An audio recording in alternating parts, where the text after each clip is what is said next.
ఈ 5 సంవత్సరాలుగా ఒక ప్రధాన అర్చకుడిగా, వంశపారంపర్య ప్రధాన అర్చకుడిగా, ఆగమ సలహాదారుగా మా పెద్దలు చూపిన ద్రోవలో నేను నడుస్తూ స్వామివారికి ఎటువంటి అసౌకర్యం కలగకుండా ఆరాధనలు జరగడంలో నేను చాలా ప్రత్యేకమైన శ్రద్ధ వహించి, ఏదైనా అపచారం జరిగినప్పుడు అది అధికారుల దృష్టికి తీసుకువెళ్ళి దానిని సరిచేయడానికి వాళ్లకు సరైన సలహాలు ఇచ్చి స్వామివారిని ప్రసన్నం చేసుకోవడం కోసం ఎంతో ప్రయత్నం చేశాను. మనకు అన్నం పెట్టే దేవుడికి మనం శుచిగా, శుభ్రంగా, తాజాగా ప్రసాదాలు తయారు చేసి స్వామివారికి నివేదన చేయడం అనేది మనం భక్తులు ఎన్నో జన్మల్లో చేసుకున్న మహాపుణ్యం.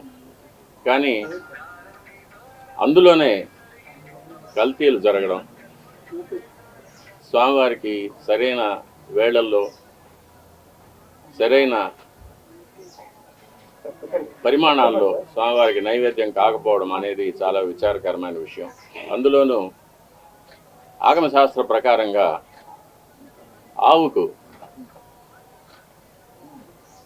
ఆగమ కార్యక్రమాల్లో ఎంతో విలువైన స్థానం ఉంది. గోక్షీరం కానీ, ఆవు పాలతో స్వామివారికి అభిషేకం జరుగుతుంది. సుప్రభాతంలో ఏకాంత సేవలో నివేదన జరుగుతుంది. ఆవు పెరుగుతో స్వామివారికి దధ్యోదనం మొదలైన ప్రసాదాలు తయారు చేసి నైవేద్యం పెడతాము. ఉత్సవాల అభిషేకాల్లో గోదధ్యి వాడతాము. గోఘృతం అనేది స్వామివారికి నైవేద్యాల్లో, అన్నప్రసాదాల్లో, పణ్యారాలనే లడ్డు, వడ మొదలైన ప్రసాదాల్లో వాడతాము. అలాగే గోమూత్రం కానీ, గోమయం కానీ, యాగశాలను కానీ, ఆలయాన్ని కానీ శుద్ధి చేయడానికి వాడతాము. అటువంటి పవిత్రమైన గోవు యొక్క ఘృతాన్ని కల్తీ చేయడం అనేది, అది స్వామివారికి మనకు జీవితాన్ని ఇచ్చే స్వామివారికి ఇటువంటి అపచారం జరగడం అనేది చాలా విచారకరమైన విషయం. ఇవన్నీ చూసే పాపం కూడా మనం చేశామా అనిపిస్తుంది ఒక్కొక్కసారి. దీన్ని ఎన్నోసార్లు అప్పటి ఈఓ గారికి, చైర్మన్ గారికి దృష్టికి తీసుకెళ్ళి, ఇలా ప్రసాదాల నాణ్యత సరిగ్గా లేదు, ముందులాగా లేదు, ప్రసాదాల పరిమాణాలు స్వామివారికి సరిగ్గా నివేదన కావడం లేదు, సరైన ఆగమ ఉక్తమైన కాలాల్లో స్వామివారికి నైవేద్యాలు జరగడం లేదని ఎన్నోసార్లు దృష్టికి తీసుకెళ్ళాం. కానీ లాభం లేకపోయింది. దీనికి మరొక కారణం, నాది ఒంటరి పోరాటం అయిపోయింది. నాకు ఈ విషయాల్లో సహకరించేదానికి నా తోటి అర్చకులు ఎవరూ కూడా వారి వారి వ్యక్తిగత కారణాల వల్ల ముందుకు రాలేదు. ప్రధాన పరిచారకులైన వాళ్ళు రాలేదు. కాబట్టి ఇది ఈ 5 ఏళ్ళు నిరభ్యంతరంగా ఈ మహాపాపం జరిగిపోయింది.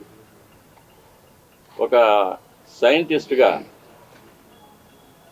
ఈ నెయ్యి యొక్క పరీక్షల యొక్క ఫలితాలు కూడా నేను చూశాను, ల్యాబ్ రిపోర్ట్స్ చూశాను. ఇందులో కూడా వెజిటబుల్ ఫ్యాటు, అనిమల్ ఫ్యాటు, జంతువుల యొక్క కొవ్వు పదార్థం, స్థావరాల యొక్క, జంగమాల యొక్క కొవ్వు పదార్థాలు కలిసినట్టుగా ల్యాబ్ రిపోర్ట్ను చూశాను. పరిశుద్ధమైన ఆవు పాలతో తయారు చేసిన నెయ్యిలో అది స్థావరమైనా కానీ, జంగమమైనా కానీ కొవ్వు పదార్థాలు కలవడానికి వీలు లేదు. అది ఇంప్యూరిటీస్ కింద లెక్క వస్తుంది. ఇప్పటి ప్రభుత్వం పదవికి రాగానే తిరుమలను ప్రక్షాళన చేస్తామని తిరుమలలోనే ముఖ్యమంత్రి గారు సెలవిచ్చారు. దానికి తగినట్లు ఎన్నో చర్యలు తీసుకున్నారు కూడా. ఇది అనుకోకుండా బయటపడిన విషయం. దీనికి కూడా పరిహారంగా కర్ణాటక డైరీ నుంచి నందిని మార్కు నెయ్యిని, శుద్ధమైన ఆవు నెయ్యిని మళ్ళీ కొని స్వామివారికి ప్రసాదాలు తయారు చేయించడానికి ప్రభుత్వం నిర్ణయం తీసుకుంది. చాలా హర్షణీయమైన విషయం. ఈ విషయంలో ముఖ్యమంత్రి గారికి విన్నపం, స్వామివారి మీద విశేషమైన భక్తి ఉన్నవారికి, ఆగమ శాస్త్రం మీద, మన సాంప్రదాయాల మీద గౌరవం ఉన్నవారికి తిరుమలలో సేవ చేయడానికి అవకాశం కల్పించవలసిందిగా కోరుతున్నాను. ఆచార పరమో ధర్మ, ధర్మస్య ప్రభు అచ్యుత అని గీతలో కృష్ణ పరమాత్మ చదివించారు. వైఖాన సాగమోక్తంగా జరిగే దేవాలయాలు ఎన్ని ఉన్నా కూడా ప్రతి దేవాలయానికి కొన్ని నిర్దిష్టమైన ఆచార వ్యవహారాలు ఉంటాయి. అటువంటి ఆచారాలు కాపాడడమే పరమధర్మం అనేది గీత ఉపదేశం. మన శ్రీవారి దేవాలయంలో అటువంటి విశేషమైన ఆచారాలు ఎన్నో ఉన్నాయి. అటువంటి ఆచారాలన్నింటినీ కూడా మనం మరి పెద్దలు ఎలా మనకు కాపాడి ఇచ్చారో అదేవిధంగా కాపాడి ముందు తరాల వాళ్ళకు మనం అందజేయాలి. ఈ నెయ్యి కల్తీ మీద సరైన విచారణ జరిపించాలి, చర్యలు తీసుకోవాలి.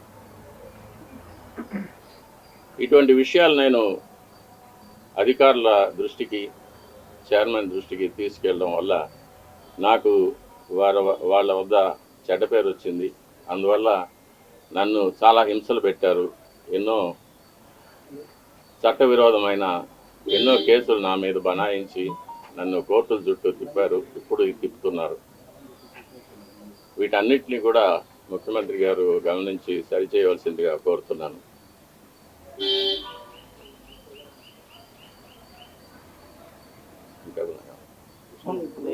గత ఈవోగా పనిచేసినటువంటి ఎల్వి సుబ్రహ్మణ్యం తిరుమల అపచారం జరిగింది. ఏదైతే ఆ నెయ్యి ట్యాంకర్లు కానీ కోర్టు మొత్తం శుభ్రం చేసి సంప్రోక్షణ చేసి తర్వాత ప్రసాదాల తయారీ చేయాలని చెప్పారు.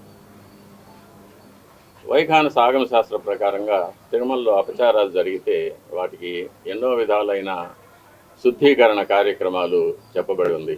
లఘు సంప్రోక్షణాలను కానీ, జల సంప్రోక్షణాలను కానీ, పూర్తిగా పుణ్యావాచనం మాత్రం చేయడం కానీ, లేక మహాసంప్రోక్షణలు చేయడం కానీ, ఆయా అపచారాల యొక్క పరిమితిని బట్టి, ఆయా అపచారాల యొక్క లక్షణాలని బట్టి దాన్ని ఆగమ శాస్త్రం నిర్ణయిస్తుంది. దీనికి మనం ఆగమ శాస్త్ర నిపుణుల వద్ద అభిప్రాయం తీసుకోవాల్సి ఉంటుంది. కానీ ఇప్పుడు ఉన్న ఆగమ సలహాదారుల కమిటీ అనేది పూర్తిగా తిరుమల తిరుపతి దేవస్థానం ఉద్యోగులతో కూర్చబడింది కాబట్టి వారికి